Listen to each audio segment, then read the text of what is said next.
Sir Shetty ಸಾಹೇಬ್ರು ಮಾತಾಡ್ತಿದ್ದೀರಾ? ಹೌದು, ಯಾರು ಮಾತಾಡೋದು? ಸರ್ ನನ್ನ ಹೆಸರು ರಫೀಕ್ ಜಬ್ಬಾರ್, ನಾನು ETV ಜರ್ನಲಿಸ್ಟು. ನಮಸ್ಕಾರ. ಈಗ ಹರೀಶ್ ನಂಬರ್ ಕೊಟ್ರೆ ಹೇಳಿ, ಏನಾಗಬೇಕು? ಹರೀಶ್ ಸರ್ ಕೊಟ್ಟರು ನಂಬರ್ನ ತಮ್ಮದು. ಹೇಳಿ ಹೇಳಿ ಹೇಳಿ. ಇದಕ್ಕೂ ಮುಂಚೆನೂ ಕಾಲ್ ಮಾಡಿದ್ದೆ, ಮಾತಾಡಿದ್ದೆ ತಮಗೆ ಕೆಲವು. ಹೇಳಿ, ಪರವಾಗಿಲ್ಲ. ನಾನು ಈಗ ಸೇವ್ ಮಾಡ್ಕೊತೀನಿ. ಹೇಳಿ. ಕ್ಷಮಿಸ್ಬೇಕು ಸರ್. ಒಂದು ಚಿಕ್ಕದ ಪ್ರಶ್ನೆ ಇತ್ತು. ನಾನು ಸ್ಟೋರಿ ಮಾಡ್ತಾ ಇದ್ದೆ, ಆ್ಯಕ್ಚುಲಿ ನಿಮ್ಮ ಕೋಟ್ ಬೇಕಾಗಿತ್ತು, ಅದಕ್ಕೆ ಕಾಲ್ ಮಾಡಿದ್ದೆ. ಇದು ಹೊಸ ವರ್ಷಾಚರಣೆ ಸಂಬಂಧದಲ್ಲಿ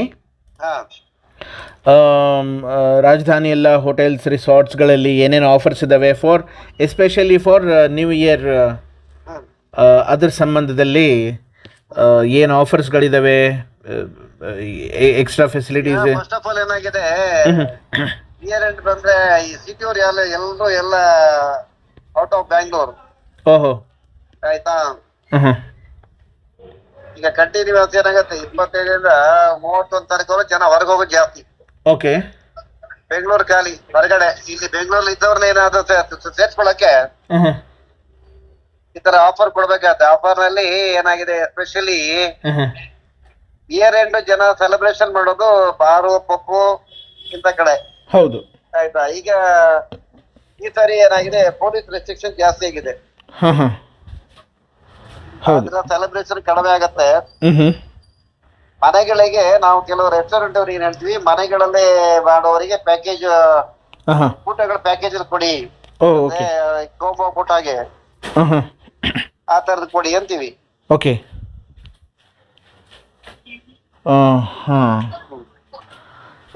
ಫುಡ್ ಪ್ಯಾಕೇಜಸ್ ಎಲ್ಲ ಸಪ್ಲೈ ಮಾಡೋದು. ಮತ್ತೆ ಇದು ಬೋರ್ಡಿಂಗ್ ಲಾಡ್ಜಿಂಗ್ ಸಂಬಂಧದಲ್ಲಿ ಸರ್? ಏನಂದ್ರಿ? ಬೋರ್ಡಿಂಗ್ ಲಾಡ್ಜಿಂಗ್ ಸಂಬಂಧದಲ್ಲಿ? ಬೋರ್ಡಿಂಗ್ ಲಾಡ್ಜಿಂಗ್ ಸಿಟಿಲಿ ಹೋಟ್ಲೆ ಖಾಲಿ ಇವಾಗ. ಓಹೋ. ಎಲ್ಲ ರೇಟ್ 100 rupees ಇರೋದು 60-50 rupeesಗೆ. ಓಹೋ. ಮತ್ತೆ ಏನಾಗಿದೆ, ನೀವು ಅದೇ ಬೇರೆ ಕಡೆ ಹೋಗಿ ಅದು ಎನಿ ಟೂರಿಸ್ಟ್ ಪ್ಲೇಸ್ ನೋಡಿ, ಎಲ್ಲವೂ ಚೆನ್ನಾಗಿದೆ. ಅಂದ್ರೆ ಎಲ್ಲ occupied. Mysuru full occupied, coastal occupied. ಬೇರೆ ಕಡೆ ಎಲ್ಲವೂ ಟೂರಿಸ್ಟ್ ಪ್ಲೇಸ್ ವ್ಯಾಪಾರ. ಬೆಂಗಳೂರಲ್ಲಿ ವ್ಯಾಪಾರ ಇಲ್ಲ, ಬೆಂಗಳೂರಲ್ಲಿ ಇಲ್ಲ. ಅಂದರೆ ಮೈಸೂರೆಲ್ಲ ತಮ್ಮ ಆರ್ಗನೈಸೇಷನ್ ಸಂಬಂಧದಲ್ಲೇ ಇರ್ತದಲ್ಲ ಸರ್, ಅಲ್ಲಿಯವರಿಗೆ ಸರಿ ಇರುತ್ತಾ ಬಿಸ್ನೆಸ್ಸು? ಸ್ವಲ್ಪ ಸೌಂಡ್ ಜಾಸ್ತಿ ಇರುತ್ತೆ, ಅರ್ಜೆಂಟ್ ಬಿಟ್ ಮಾಡ್ಲಾ? ಚಾಲಕ ಓಪನಿಂಗ್ ಬಂದೆ. ಓಕೆ. ಒಂದು ಅರ್ಧ ಗಂಟೆ ಇಲ್ಲಿ ಆಚೆ ಬಂದು ಮಾಡ್ತೀನಿ ನಿಮಗೆ. ದಯವಿಟ್ಟು ಸರ್ ಪ್ಲೀಸ್. ತುಂಬ ಥ್ಯಾಂಕ್ಸ್. ನಮಸ್ಕಾರ. Shetty sir, Rafiq Jabbar here. Jabbar please ಹೇಳಿ. ಹೇಗಿದ್ದೀರಾ ಸರ್? ಸ್ವಲ್ಪ ಬ್ಯುಸಿ ಆಗಿದ್ರಿ ಸರ್? ಅದೇ ಹೋಟೆಲ್ಗಳ ಸಂಬಂಧದಲ್ಲಿ ತಾವು ಹೇಳ್ತಾ ಇದ್ರಿ. ಈಗ ನ್ಯೂ ಇಯರ್ ಜನರಲ್ ಆಗಿ ಏನ್ ಗೊತ್ತಾ, ನಮ್ಮಲ್ಲಿ ಬೆಂಗಳೂರಲ್ಲಿ ಅಥವಾ ಕನ್ನಡ ಪ್ಯಾಕೇಜ್ ಎಲ್ಲ ಕಡಿಮೆ. ಪ್ಯಾಕೇಜ್ ಮಾಡ್ತಿದ್ದವ್ರು ಬರೀ ಯಾರೋ ಲಿಕ್ಕರ್ನವರು. ಓಹೋ. ಅವರು ನಮ್ಮವ್ರೆ, ಅವ್ರ ಬೇರೆ ಏನಲ್ಲ. ಅವರು ಸ್ವಲ್ಪ ಮಾಡ್ತಾರೆ, ಬಟ್ ಈ ಸಲ ಸ್ವಲ್ಪ ರೆಸ್ಟ್ರಿಕ್ಷನ್ ಜಾಸ್ತಿ ಇದೆ. ಅದು ಹೇಗಾಗತ್ತೋ ಗೊತ್ತಿಲ್ಲ. ಸ್ವಲ್ಪ ಯೋಚನೆ ಆದ್ರೆ ಪ್ರಿವೆನ್ಷನ್ ಯಾವಾಗಲೂ ಒಳ್ಳೇದೇ. ಆಯ್ತಾ? ರೆಸ್ಟ್ರಿಕ್ಷನ್ ಅಂದ್ರೆ ಯಾವ ರೆಸ್ಟ್ರಿಕ್ಷನ್? ಇದಿರ್ಲಿಲ್ಲ ಪೊಲೀಸ್ ಈ ಸಲ ಸ್ವಲ್ಪ ರೂಲ್ಸ್ ಅಂಡ್ ರೆಗ್ಯುಲೇಷನ್ ಒಂದೊಂದ್ಸಲ ಮಾತ್ರ ಅದು ಅವರು ಸೀರಿಯಸ್ ಆಗಿದ್ರೆ ಫಾಲೋ ಮಾಡ್ರೆ ಮಾತ್ರ ಆಕ್ಟಿವ್ ಆಗುತ್ತೆ, ಇಲ್ಲಿಂದ ವೀಕ್ ಆಗುತ್ತೆ. ಜನ ಯಾವಾಗಲೂ ನಮ್ಮಲ್ಲಿ ಕಾನೂನನ್ನ ವೈಲೇಟ್ ಮಾಡಿ ನಡೆಯೋದು ಜಾಸ್ತಿ ಅಲ್ವಾ? ಹೌದು. ಅಂದ್ರೆ ಈಗ ಡೇ ಬೈ ಡೇ ಅವೇರ್ನೆಸ್ ಜಾಸ್ತಿ ಆಗಿದೆ, ಜನ ಎಜುಕೇಟ್ ಆಗಿದ್ರೆ ಫಾಲೋ ಮಾಡ್ತಾರೆ. ಆದ್ರೂ ಸೊ ಅದಕ್ಕೆ ಈ ಸಲ ಸ್ವಲ್ಪ ಸ್ಟ್ರಿಕ್ಟ್ ಮಾಡಿದ್ದಾರೆ. ಅದು ಮೋಸ್ಟ್ಲಿ ಸ್ವಲ್ಪ ಎಫೆಕ್ಟ್ ಆಗ್ಬೋದು ಬಿಸ್ನೆಸ್ ಮೇಲೆ. ಯಾಕಂತ ಕೇಳಿದ್ರೆ ಫ್ರೀ ಇಲ್ಲ, ಏನೋ ಕಿರಿಕಿರಿ ಅಂದಾಗ ಇದಾಗತ್ತಲ್ಲ. ಕೋರಮಂಗಲದಲ್ಲಿ ಒಂದು ರೋಡ್ ಇತ್ತು ಹಾಗೆ, ಆ ರೋಡಲ್ಲಿ ಜನ ಅದು ಇದಂತದ್ದು ಜ್ಯೋತಿ ನಿವಾಸ್ ಕಾಲೇಜ್ ಹತ್ರ ಅಲ್ಲೊಂದು ಇನ್ನೊಂದು ಜ್ಯೋತಿ ನಿವಾಸ್ ಕಾಲೇಜ್ ರೋಡ್ ಅಲ್ಲ, ಯಾವ್ದು ಪಕ್ಕ ಒಂದು ರೋಡ್ ಇತ್ತು. ಹೌದು. ಆ ರೋಡ್ ವಾಕಿರ್ ಸ್ಟ್ರೀಟ್ ತರ ವೀಕೆಂಡ್ ಫುಲ್ ರಶ್ ಆಗೋದು. ಜೊತೆಗೆ ಸ್ವಲ್ಪ ಜಾಸ್ತಿ ಫ್ರೀನೂ ಆಗಿತ್ತು, ಯಂಗ್ಸ್ಟರ್ಸ್ ಬರೋದು ಹೋಗೋದೆಲ್ಲ. ಈಗ ಪೊಲೀಸ್ ಅಲ್ಲಿ ಮಾಡಿದ್ರು, ಅಲ್ಲಿ ಅವರಿಗೆಲ್ಲ ವ್ಯಾಪಾರ ಬಿದ್ದೋಯ್ತು.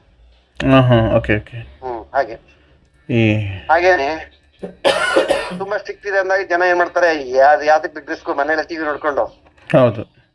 ಈಗ ಏನ್ ಮಾಡ್ರೆ, ಎಲ್ಲ ಕಡೆ ಡ್ರಿಂಕ್ಸ್ ಸಿಗುತ್ತೆ, ಆರ್ಡರ್ ಮಾಡಿದ್ರೆ ಮನೆ ಫುಡ್ ಬರುತ್ತೆ.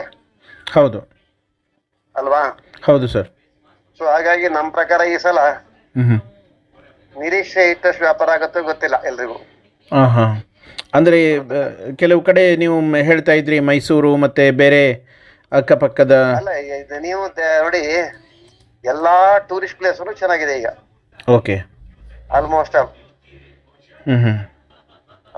ಆಲ್ ಎಲ್ಲಾ ಟೂರಿಸ್ಟ್ ಪ್ಲೇಸ್ ಚೆನ್ನಾಗಿದೆ ಬಿಸ್ನೆಸ್. ರಾಜಧಾನಿ ನಮ್ಮ ಕ್ಯಾಪಿಟಲ್ ಸಿಟಿ ಬಿಟ್ಟು. ಕ್ಯಾಪಿಟಲ್ ಸಿಟಿ ಅಂದ್ರೆ ಬೆಂಗಳೂರು ಅಲ್ಲದೆ ಹುಬ್ಳಿನೂ ಕಮ್ಮಿ ಇದೆಯಾ ಗೊತ್ತಿಲ್ಲ, ಅಥವಾ ಅದೇನಾದ್ರು ಇನ್ ಬಿಟ್ವೀನ್ ಮಧ್ಯ ಸ್ವಲ್ಪ ನೋಡಿ ಅವ್ರಿಗೆ ಕೇಳಿಲ್ಲ. ಲಾಸ್ಟ್ ಟೈಮ್ ಕೇಳಿದಾಗಿಲ್ಲ ಸ್ವಲ್ಪ ಕಡಿಮೆ ಇರುತ್ತೆ ಅಂದ್ರು. 1-2 ಜನ ಹೋಟೆಲ್ ಕೇಳಿದ್ದೆ, ಇಲ್ಲ ಮಂತ್ ಎಂಡ್ ಸ್ವಲ್ಪ ಕಮ್ಮಿ ಇರುತ್ತೆ ಅಂದ್ರು. Okay okay. ಇದ್ರದ್ದು ಏನು ಈ ಥರ ಬಿಸ್ನೆಸ್ ಎಫೆಕ್ಟ್ ಆಗುತ್ತಲ್ಲ ಸರ್, ಇದ್ರದ್ದು ಏನು ಸೊಲ್ಯೂಷನ್ ನೋಡಿ, ಬಿಸ್ನೆಸ್ ಅಲ್ಲಿ ಆಯಾ ಟೈಮಿಂಗ್ ಸರಿಯಾಗಿ ಏನ್ ಬೇಕೋ ಅದು ಮಾಡ್ಕೋಬೇಕಂದ್ರೆ ಡೇ ಬೈ ಡೇ ಕೊನೆಗೂ ವರ್ಕೌಟ್ ಆಗೋದೇನು ಕೇಳಿದ್ರೆ ಜನರಿಗೆ ಏನೇನ್ ಬೇಕು ಅಂತ ಅವ್ರ ಪ್ರಕಾರ ಪ್ಲಾನ್ ಮಾಡಿದ್ರೆ ಅದು ವರ್ಕೌಟ್ ಆಗುತ್ತೆ. ರೀಚ್ ಆದ್ರೆ ರೀಚ್ ಆಗಿಲ್ಲ ಹಾಗೆ ಹೊಡ್ಕೊಳುತ್ತೆ. ಹೌದು. ಓಕೆ. ಮತ್ತೆ ಅಟ್ರಾಕ್ಟಿವ್ ಆಗಿ ಮುಂಚೆಲ್ಲ ಅನ್ಲಿಮಿಟೆಡ್ ಲಿಕ್ ಎಲ್ಲ ಕೊಡಿ, ಈಗ ಅದ್ರ ಕೊಡಬಾರ್ದು ಅಂತ ಆಗಿದೆ. ಪರ್ಸನಲಿ ವೈಯಕ್ತಿಕವಾಗಿ ನಾನು ಅದಕ್ಕೆ ವಿರುದ್ಧ. ಯಾಕಂದ್ರೆ ಅನ್ಲಿಮಿಟೆಡ್ ಕೊಟ್ಟುಕೊಳ್ಳೆ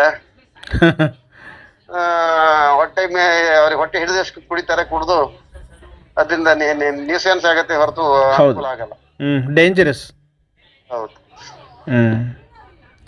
ಸರಿ ಸರ್, ತುಂಬ ಧನ್ಯವಾದಗಳು ಶೆಟ್ಟಿ ಸಾಹೇಬ್ರೆ, ತುಂಬ ಧನ್ಯವಾದಗಳು. ತುಂಬಾ ಥ್ಯಾಂಕ್ಸ್. ನೀವಾಗಿ ನಿಮ್ದೇನೋ ಪ್ರಶ್ನೆ ಇದ್ರೆ ಕೇಳಿ, ನಮ್ದೇ ಅನಿಸಿಕೆಗಳಿಗಿಂತ. ಇಲ್ಲ ಸರ್, ಇಂಥ ಅನಿಸಿಕೆ ಇದ್ರೆ ಕೇಳಿ, ಅದಕ್ಕೆ ಹೇಳ್ತೇನೆ. ಅದು ಗೊತ್ತು ಸರ್, ಲಾ ಆ್ಯಂಡ್ ಆರ್ಡರ್ದಲ್ಲಿ ಏನೋ ರಿಸ್ಟ್ರಿಕ್ಷನ್ ಮಾಡ್ತಾರೆ, ಅದನ್ನು ರೆಸ್ಪೆಕ್ಟ್ ಮಾಡಬೇಕು. ಆದರೆ ಕೆಲವು ಕಡೆ ಇದರಿಂದ ಬಿಸ್ನೆಸ್ ಎಫೆಕ್ಟ್ ಆದರೆ ಒಂದು ಪೊಲೀಸ್ ಅಥಾರಿಟೀಸ್ ಜೊತೆಗೆ ಕೂತ್ಕೊಂಡು ಮಾತಾಡಿ they should be some. Already ಅಲ್ಲ ಒಂದು ಡಿಸ್ಕಷನ್ ಆಗಿದೆ. ನಮ್ಮ NRIನವರು ಹೋಗಿದ್ದಾರೆ, ನಮ್ಮವರು ಕೆಲವು ಹೋಗಿದ್ದಾರೆ. ನ್ಯಾಷನಲ್ ರೆಸ್ಟೋರೆಂಟ್ ಅಸೋಸಿಯೇಷನ್ ಅವ್ರ ಜೊತೆಗೆ ನಮ್ಮ ಕೆಲವು ಮೆಂಬರ್ಸ್ ಹೋಗಿದ್ದಾರೆ. ಓಕೆ. ಹೋಗಿ ಇರೋ ಸಮಸ್ಯೆನ ಹೇಳಿದ್ದಾರೆ. ಅದಕ್ಕೆ ಕಮಿಷನ್ ಹೇಳಿದ್ರೆ ಆಯ್ತು ನಾವು ನಿಮಗೆ ಇದ್ದೀವಿ, ಆದ್ರೆ ನಂಗೆ ಯಾಕಂದ್ರೆ ಇದು ಏನಂದ್ರೆ ನಾಳೆ ತೊಂದರೆ ಆಗ್ಬಾರ್ದು, ಅದರಿಂದ ನೀವು ಆದಷ್ಟು ರೂಲ್ಸ್ ಅಂಡ್ ರೆಗ್ಯುಲೇಷನ್ ಇಟ್ಕೊಂಡು ಮಾಡಿ ಅಂತ ಹೇಳಿದ್ದಾರೆ. ಆಯ್ತಾ. ಅದರಿಂದ ಇದು ಆಗಿ ಪಬ್ಲಿಸಿಟಿ ಆಗಿದೆ. ಅದರಿಂದ ಪಬ್ಲಿಸಿಟಿ ಆಗಿರೋದ್ರಿಂದ ಜನ ಸ್ವಲ್ಪ ಬರೋದು ಕಡಿಮೆ ಆಗ್ಬೋದು. ಅದು ಒಂದೊಂದ್ಸಲ ಹೇಳಕ್ಕಾಗಲ್ಲ. ಜನ ನಾವು ಇದನ್ನೆಲ್ಲ ಕೇಳುವವರೇ ಒಬ್ರು, ಅದನ್ನ ಅಡಾಪ್ಟ್ ಮಾಡುವವರೇ ಒಬ್ರು, ಅದನ್ನೆಲ್ಲ ವೈಲೇಟ್ ಮಾಡೋರು ಒಂದಷ್ಟು ಜನ ಇರ್ತಾರೆ. ಹೌದೌದು ಅಲ್ವಾ? ಸರಿ ಸರ್, ಹೌದು. ಹಾಗಾಗಿ ಅನಿರೀಕ್ಷಿತವಾಗಿ ಒಳ್ಳೆ ವ್ಯಾಪಾರ ಆದ್ರೂ ಆಗ್ಬೋದು 31st. ಹೌದು ಸರ್, ಅಲ್ವಾ? ಹೌದು ಸರ್. ಹಾಗಾದ್ರೆ January 1st January 1st ಎಲ್ಲ ವೆಜ್ ರೆಸ್ಟೋರೆಂಟ್ ಒಳ್ಳೆ ವ್ಯಾಪಾರ ಇರುತ್ತೆ. ವೆಜಿಟೇರಿಯನ್ ರೆಸ್ಟೋರೆಂಟ್, ಫ್ಯಾಮಿಲಿ ರೆಸ್ಟೋರೆಂಟ್, ಎಲ್ಲಿ ನಾನ್ ಆಲ್ಕೋಹಾಲಿಕ್, ಓಕೆ ಓಕೆ, ಅಲ್ಲೆಲ್ಲೋ ಒಳ್ಳೆ ವ್ಯಾಪಾರ ಆಗುತ್ತೆ. Okay okay. ಯಾವಾಗ? January 1st. Okay okay. ಹೌದು. ಅದು ಫ್ಯಾಮಿಲಿ ಎಲ್ಲ ಸ್ವಲ್ಪ ದೇವಸ್ಥಾನ ರಶ್. ಹೌದು, ದೇವಸ್ಥಾನಕ್ಕೆ ಹೋಗಿ ಊಟಕ್ಕೆ ಬರ್ತಾರೆ. ಸರಿ ಸರ್, ತುಂಬ ಥ್ಯಾಂಕ್ಸ್ ಶೆಟ್ಟಿ ಸಾಹೇಬ್ರೆ. ತಮ್ಮದೊಂದು ಒಂದೆರಡು ಫೋಟೋಸ್ಗಳು ಕಳಿಸ್ತೀರಾ ಸರ್ ನನಗೆ? ಕಳಿಸ್ತೀನಿ, ದಯವಿಟ್ಟು. ತುಂಬ ಥ್ಯಾಂಕ್ಸ್ ಸರ್, ತುಂಬ ಥ್ಯಾಂಕ್ಸ್. ನಮಸ್ಕಾರ.